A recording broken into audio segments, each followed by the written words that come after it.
Hey everybody, this is Jim at SP500chart.com. It's about 10 minutes after, actually 7 minutes after 4 on October 1st, 2012, and we're going to take a look at the markets using the S&P 500 as our bellwether.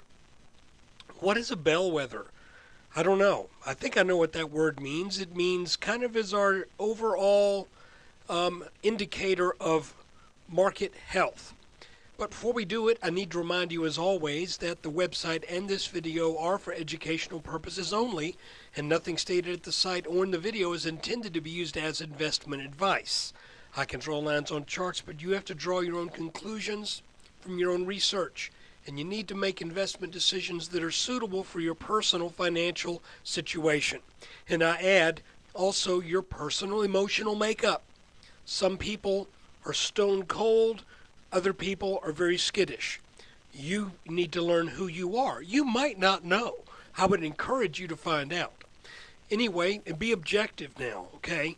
Just look at yourself and say, how many times have I screwed up because I got nervous over a trade?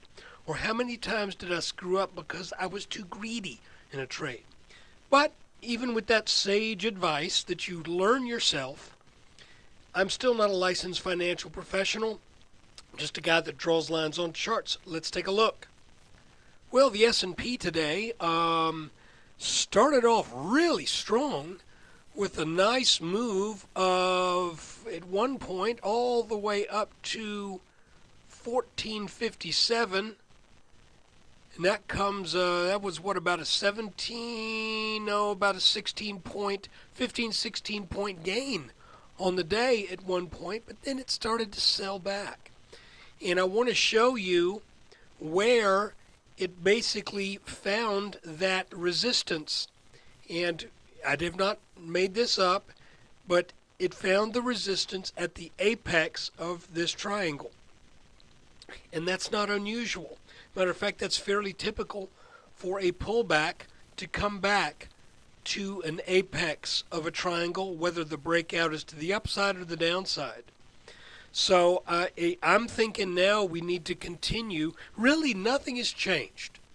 The market was up, S&P was up almost 4 points, but we find ourselves really at just about the same juncture.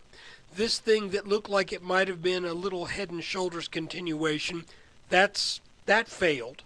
But I'm still going to keep this line here because it looks like this is something of a support line, even with maybe even this little bounce that took place late in the day. Not quite.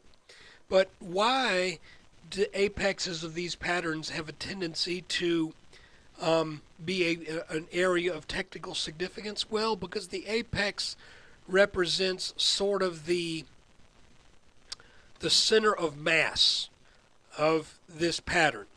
That's the point at which everyone who bought back here starts to feel like they either need to, well, since it broke down, this is where people feel like, on average, the people who traded in this pattern, we came up to that average point, and it's at that point that people say, you know, I think I screwed up, and I'm going to get out even.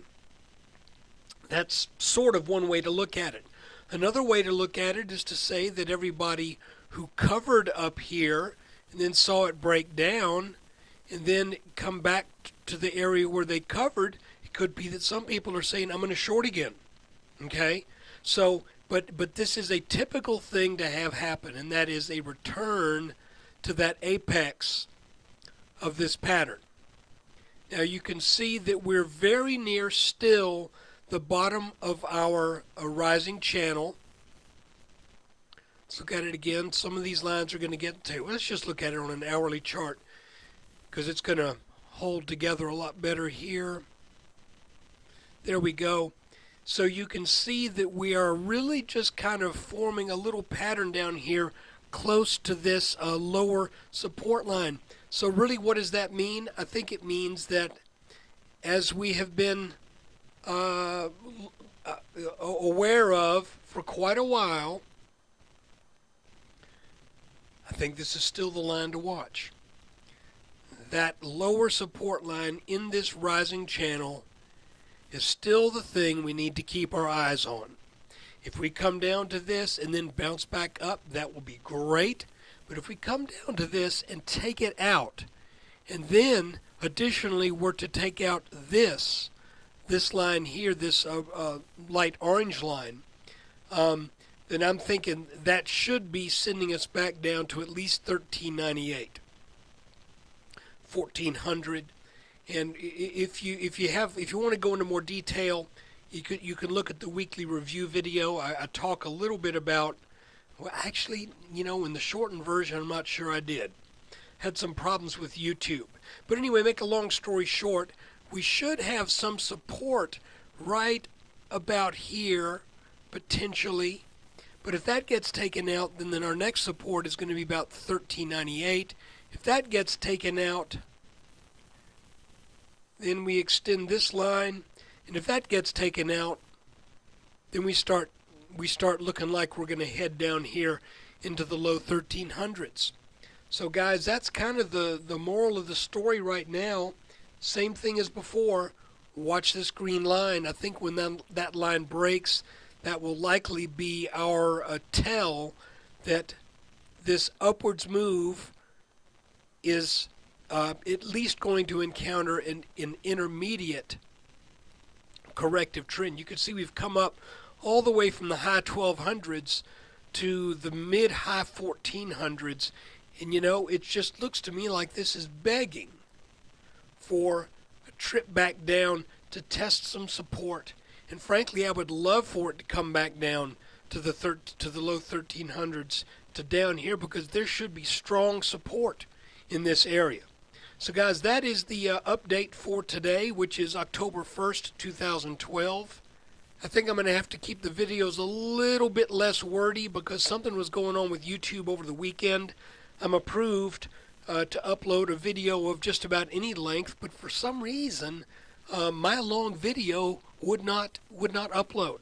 So whatever it is, I'm gonna try to keep them more around the 8 to 10 minute range for just a bit, and then we'll see how things shake out. See if they get that problem fixed. But thanks for watching. Take care and good luck tomorrow.